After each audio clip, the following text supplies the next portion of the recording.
आपकी तरह मैं भी एक उड़ीसा की छोटे से गांव से आया हूँ, छोटे से गांव से। और मेरे फादर पहले से मतलब कुक थे, अभी नहीं है, कोलकाता में जाके कुक की काम करते थे।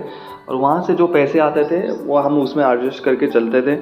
यहाँ पर इस वीडियो में मैं आपको चीज़ें कुछ बताना चाहूँगा कि जो एज है ना, इसकी इम्पोर्टेंस क्या रहता है कि डिफेंस एस्पिरेंट की लाइफ में और एक एस्पिरेंट की लाइफ में, चाहे वो सिविल एस्पिरेंट हो या डिफेंस एस्पिरेंट हो।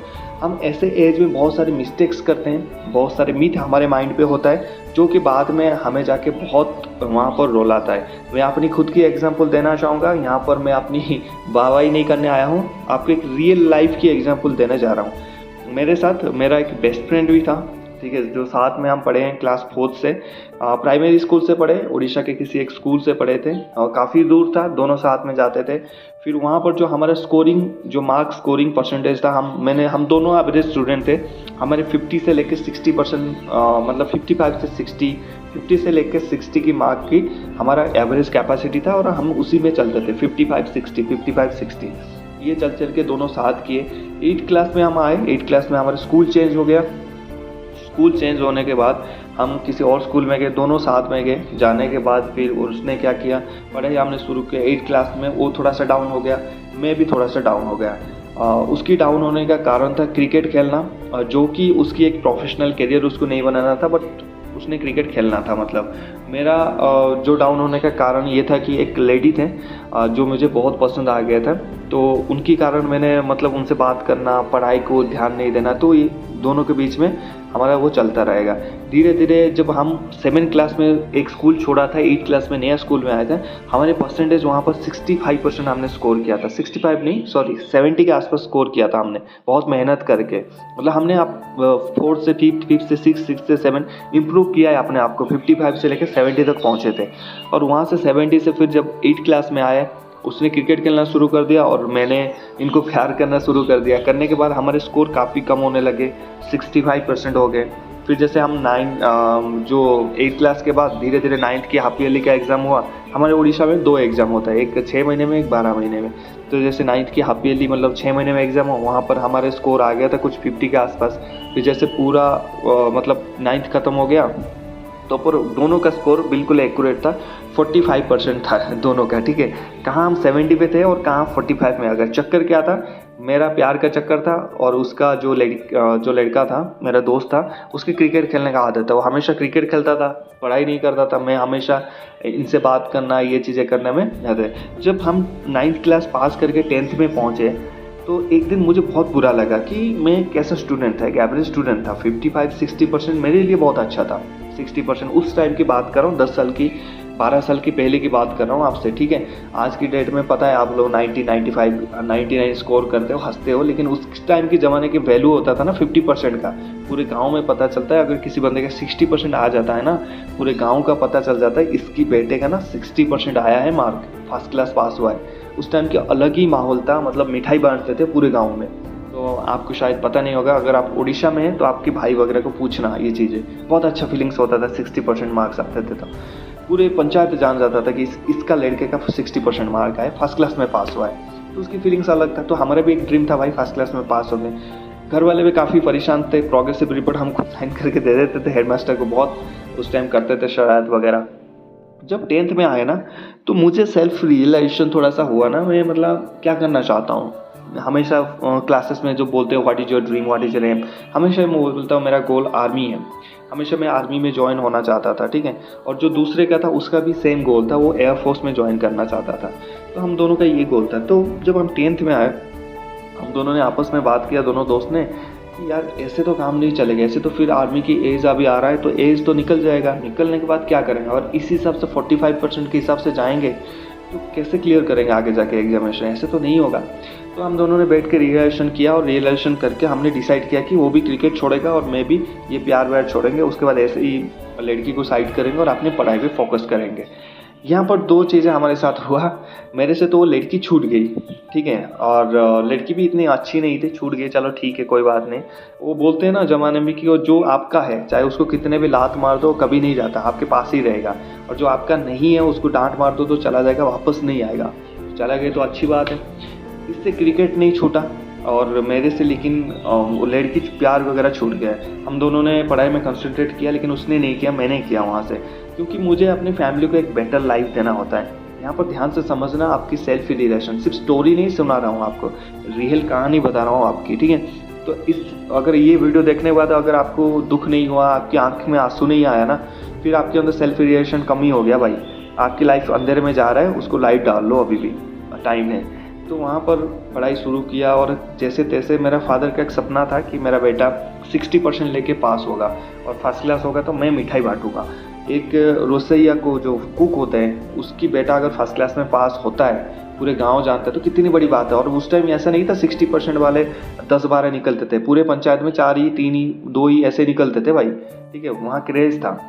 तो हमने भी सोचा यार करेंगे कुछ अपने पापा के लिए, तो करेंगे फैमिली के लिए। अपनी फैमिली ऐसे हो रहा है, साला सुबह ब्रेकफास्ट ही नहीं मिलता, लंच मिलता था, डिनर मिलता था, वो भी ऐसे ही डेली आलू की सब्जी। ठीक है, कोई नहीं, चेंज करेंगे सिचुएशन। आया माइंड में, सेल्फ रिएक्शन किया, गलती हो गया। फिर हमने कोशिश किया, पढ़ाई किया। वो क्रिकेट खेलता रहा, मैं पढ़ाई करता रहे। फाइनली जब 10th का एग्ज़ाम हुआ, उसका क्या हुआ, उसकी परसेंटेज वही 45% ही आया। कितना आया? 45% आया। और मैं फाइनली पास हुआ 59%। मेरा सिर्फ 6 मार्क कम हो गए थे फर्स्ट क्लास होने में, यानी 60%। वो दुख था कि इससे तो अच्छा मैं सोचा कि 45% ही आ जाता यार, लेकिन मैंने अपनी पूरी कोशिश की। लेकिन मेरे सन ने आके मुझे ये बोला कि तेरे जो क्वालिटी है, मैंने हाफ ईयरली एग्जाम में कितना रखा था आपको पता है?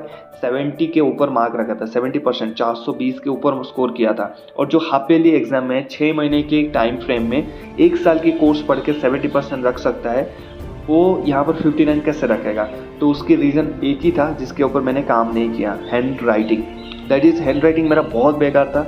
सर ने बोला था तेरा अगर मार्क्स कटेंगे, तेरे नॉलेज बहुत अच्छा है, मेहनत तू कर रहा है, तेरा वहाँ पर हैंड राइटिंग की मार्क कटेगा। यहाँ हम तुम्हारा टीचर है, तो तुम्हारा टीचर है तो हम जानते तुम कैसे बंदे हो, तुम अच्छे बंदे हो, इसलिए हम बैठ के उसको पढ़ाई करके तुम्हें मार्क्स देते हैं। लेकिन जो बोर्ड में एग्जाम जाओगे, तुम्हारा पेपर कोई और चेक करेगा, तुम्हारे से उसको कोई मतलब नहीं। वो अपने टाइम से देखेगा कितना पेपर चेक किया, टिक मारेगा, भूल मारेगा, मार्क्स देगा, चल देगा। तो वहीं पर तुम फंसोगे। तो मैंने सोचा ठीक है, देख लेंगे। लेकिन वहाँ पर गलती ये है कि मैंने अपनी हैंड राइटिंग के ऊपर काम नहीं किया।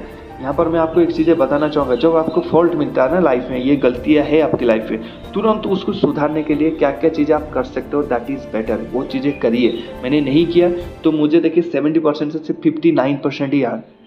11% का मुझे कम मिला। 11% कम नहीं होता है। सपना टूट गया घर का कि यार मतलब फर्स्ट क्लास आप मिठाई नहीं बांट रहे, मतलब बहुत ख़राब सिचुएशन था। मैं भी बहुत काफ़ी अपसेट था, लेकिन चलो ठीक है यार, 45 से 59 तो आया, लेकिन वो 45% में रह गया। अब सब कुछ हो गया। अब उसके बाद आया कि भाई 3 होता है, एक आर्ट्स, कॉमर्स और साइंस, क्या चाहिए तुम्हें? अरे मतलब उस टाइम तो ऐसा होता है वेंचर क्या है ये आर्ट्स कॉमर्स साइंस, पता ही नहीं है लोगों को। तो मैं बोला कोई तो ब्रीफ करो, आर्ट्स कॉमर्स साइंस में होता क्या लेने से फ़ायदा होगा। आजकल तो बहुत सारी चीज़ें, मैं आपको आर्मी के अंदर वाला चीज़ें भी बताता हूँ जो आपको नॉलेज होता है।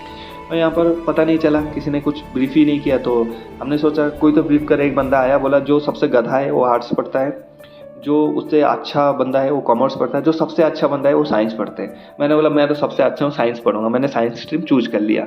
इसी प्रकार से चूज किया था। बाद में साला पता चला यूपीएससी से ज़्यादा सिलेक्शन बीए से होते हैं, आर्ट्स से होता है। चलो ठीक है, ले लिया भाई। हमने तो आर्मी में जाना था तो साइंस ले लिया। बोले कि हम किसी और से चले जाएंगे, तो हमने वहाँ से गए। और वहाँ से हमारा एक ही गोल बन गया कि भाई हम क्या करेंगे, पढ़ाई करेंगे और वहाँ से आर्मी में भर्ती हो जाएंगे। ठीक है, जाना तो आर्मी में देश की सेवा करना है। ठीक है, वो तो अलग एक इमोशन रहता है ना, आप सब समझ पा रहे हैं, आप भी डिफेंस एस्पिरेंट है मेरी तरह। तो वहाँ चले गए। जाने के बाद ठीक है, तो वहाँ से वो भी बंदा जो था वो भी +2 में आर्ट्स लिया और सेम कॉलेज से हम पढ़ने लगे। बातचीत होता था, कोई दोस्ती में वो नहीं था, बातचीत होता था। फिर उसके बाद जो 12th में मैं 10th में गया, जो मेरा गर्लफ्रेंड था, एक्स गर्लफ्रेंड था सॉरी, जो 9th में था, तो वो उसी कॉलेज में आ गया, किसी कॉलेज में जिसमें हम दोनों पढ़ते थे। उसी कॉलेज में आए तो प्यार फिर से जग गया भाई, फिर से वो पुराना प्यार जग गया। लेकिन इस बार मैंने कंट्रोल कर लिया अपने आप को। मैं बोला नहीं, इस बार तो अपने सपने पूरा करना है, अपनी ड्रीम चेज करना है। ये लड़कियां आते रहेंगे, प्यार वार होता रहेगा, अपन को वर्दी डालना है, सैल्यूट मारना है अपने माँ बाप को वर्दी में। ठीक है, तो मैंने क्या किया, उसको आने ही नहीं दिया मेरे पास। मैंने अपनी कॉन्सेंट्रेट रहा। मेरा 2 ही गोल था, एक तो साला वर्दी पहन के अपने माँ बाप को सैल्यूट करूँगा, दूसरा है 60% लेके आऊँगा। वो 60% है ना मेरे लाइफ में बहुत मतलब मोटिवेशन है। साला 60% लेके आऊँगा, मिठाई बंटवाऊँगा। ठीक है भाई, मेहनत किया। एक जो नॉर्मल बंदा 10th की बंदा है, और उड़ीसा की बोर्ड काफ़ी हार्ड रहता है, इंग्लिश में आता है, उड़िया से जाके फिर इंग्लिश में करना पूरा क्वेश्चंस को, आंसर्स को, और उसके बाद आपकी जो परसेंटेज होता है 59 से लेके आपको 60 के ऊपर साइंस में क्रॉस करना मैथमेटिक्स के साथ काफ़ी टफ हो जाता है। लेकिन हमने भी पीछा नहीं छोड़ा, हमने भी करते गए। उसको भी मैं गाइड करता गया, भाई तू पढ़ाई कर रहा है? बोला हाँ मैं भी पढ़ाई कर रहा हूँ, आर्मी की भर्ती दोनों साथ में देंगे। मैं बोला ठीक है। देते रहे। लेकिन उसने क्या किया वहाँ पर, उसने पढ़ाई नहीं की, अपनी इंपॉर्टेंस नहीं समझा घर की। वो क्या कर रहा है जाके अभी क्या किया उसने, प्यार में फंस गया, फिर क्रिकेट को कंटिन्यू रखा उसने। मैं उसको पूछा क्रिकेट क्या तुम अपनी कैरियर बनाना चाहते हो? बोला नहीं ऐसे ही मजाक के लिए। मैं बोला मजाक के लिए खेलता है तो फिर पढ़ाई को अपने इंपॉर्टेंस देना चाहिए ज़्यादा, क्रिकेट स्पोर्ट्स लव इसको साइड में रखना चाहिए, पार्ट टाइम होना चाहिए, टेम्पोररी टाइम पास होना चाहिए। लेकिन वो चीज़ें शायद वो समझा नहीं, क्योंकि उसकी जो पापा है ना अभी कॉर्पोरेट जॉब में थे कोलकाता में, लेकिन मेरे पापा तो कुक थे, मुझे इसलिए समझना पड़ा। इसलिए मैं आपको भी बोलता हूँ, आप अपने हिसाब से देखिए अपने आप को, ना कि उसके हिसाब से देखिए, ठीक है। तो इस हिसाब से चलता रहा गाड़ी। 10+2 के बाद मैंने भर्तियाँ देना शुरू कर दिया। वहाँ पर मेरे परसेंटेज आए 67% मार्क आए, 67, बहुत खुश था। घर वाले खुश हो गए, साइंस में फर्स्ट क्लास लेके आए। लेकिन वो क्या हो गया, इंग्लिश में फेल हो गया, आर्ट्स में इंग्लिश में फेल हो गया। तो उसके घर में दुखी हो गए, उसको गाली डांटना वगैरह शुरू करते, और डिप्रेशन में गया। फिर वहाँ से इंग्लिश का एग्ज़ाम दिया, 1 साल उसकी बर्बाद गए। फिर पास किया, करने के बाद उसने आर्मी के एग्ज़ाम दिए, लेकिन निकाल नहीं पाया, क्योंकि उस एक चीज़ में सीरियस कभी हुआ ही नहीं, उसके प्लान कभी अच्छा रहा ही नहीं, और उसने एज को इम्पोर्टेंस नहीं समझा। वो बोला कर लेंगे यार, अभी बहुत है। वो हमेशा बोलता था कि जो ये एज है ना हमें कभी नहीं मिलेगा, ये एज है एंजॉय का एज है, यहाँ पर गर्लफ्रेंड्स मिलेंगे, पिक्चर देखने जाएंगे, मूवी देखने जाएंगे, बहुत सारी चीज़ें करेंगे। ये मोमेंट्स हमें बुढ़ा जब हो जाएंगे ना तब नहीं मिलेगा। एक इंटरेस्टिंग सा चीज़ें और भी हुआ था इसके साथ। इसके एक बहुत सुंदर सा गर्लफ्रेंड था, तो उसने क्या किया, इसके साथ बहुत इनके अच्छा रिलेशनशिप था। जब इसको पता नहीं चला ना इसके कहीं एग्ज़ाम में नहीं हुआ, कुछ नहीं हुआ, वो इसको लेफ्ट कर दिया तुरंत। और लेफ्ट करने के बाद वो चली गई कहाँ, किसी एक फ्लिपकार्ट बॉय के साथ। फ्लिपकार्ट की उसकी एक जॉब थी, देखो एक बंदे को छोड़ा और फ्लिपकार्ट में वो डिलीवरी बॉय था, उसके साथ वो रिलेशनशिप बना लिया। बाद में मैंने उस गर्लफ्रेंड को उसकी नंबर लिया, मैंने उसको समझाया कि चीज़ें ये ठीक है, आगे जाके कुछ करेगा, ये करेगा, क्योंकि ये ज़्यादा डिप्रेशन था। दोस्त है तो दोस्त के नाते तो बनता ही है यार इतना। तो वो क्या किया पता है, वो मुझे प्यार करने लग गया बीच में ना, मैं आ गया उसके बीच में, ठीक है। वो मुझे बोलने लगा मैं आपको बहुत पसंद करता हूँ, ये करता हूँ, वो करता हूँ। ऐसा नहीं कि मैं उससे बहुत ज़्यादा हैंडसम था मेरे दोस्त से, नहीं, मेरे पास जॉब था, अच्छे स्टैंडर्ड था, सब कुछ अच्छा था, इसलिए वो पसंद करती थी मुझे, ना कि मैं उस मेरे दोस्त से ज़्यादा हैंडसम नहीं था मैं, वो मेरे से भी काफ़ी हैंडसम है। यहीं पर मैं आप बताना चाहूँगा, जो एज है ना समझ जाओगे तो बहुत कुछ। मैंने एक गर्लफ्रेंड अपनी लाइफ में छोड़ा था 9th क्लास में, और उसके बाद आप बिलीव नहीं करोगे, जब से मैंने जॉब किया था, स्टैंडर्ड चेंज किया, लाइफ चेंज किया, यूट्यूब में आया, मेरे पास कम से कम 100, 150, 200 नंबर थे लड़कियों की जो देना चाहती है नंबर, लेकिन मैंने ऐसा कुछ नहीं लिया। मेरा कोई ऐसा इंटेंशन भी नहीं है टाइम पास वगैरह करके किसी की लाइफ ख़राब करना, वो चीज़ें अलग हो जाते हैं। मैं इस वीडियो में आपको बताना ये चाहता हूँ, जब आप अपने आप पे काम करना चाहते हैं, एज की इंपॉर्टेंस को समझते हैं, आपकी घर की लाइफ, अपनी बहन की शादी, अपनी फादर मदर के लिए कुछ करना, आपकी पर्सनल लाइफ, काफ़ी सारे इम्प्रूवमेंट हो जाते हैं ऑटोमेटिकली। आपकी लाइफ में सुंदर सुंदर लड़कियां आना शुरू हो जाते हैं, सेम लड़कियों के लिए बॉयज़ आना शुरू हो जाता है, अच्छे रिश्ते आते हैं आपकी लाइफ में, अच्छे लोग आते हैं, आपकी जो लाइफ बनता है ना वो अच्छे स्टैंडर्ड से बनता है। जो लोग सोचते हैं ना पबजी खेलने का उम्र है, क्रिकेट खेलने का उम्र है, अगर क्रिकेट को करियर बनाना है तो खेलते रहिए, अगर नहीं बनाना है तो पढ़ाई करिए। तो इस वीडियो में यही बताना चाहूँगा, एज की इंपॉर्टेंस को समझिए। जो एज होता है आपका 17 से लेके 25 साल, ये आपकी घूमने फिरने का एज नहीं है, ये आपकी है स्ट्रगल करने का एज है, आपको फाइट करने का एज है।